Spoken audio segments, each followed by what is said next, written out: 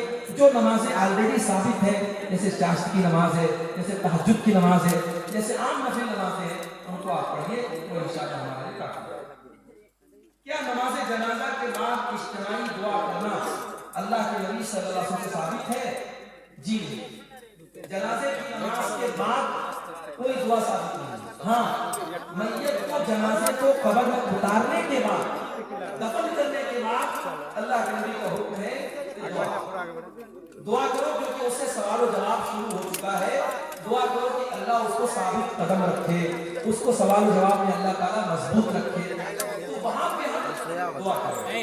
اس میں بھی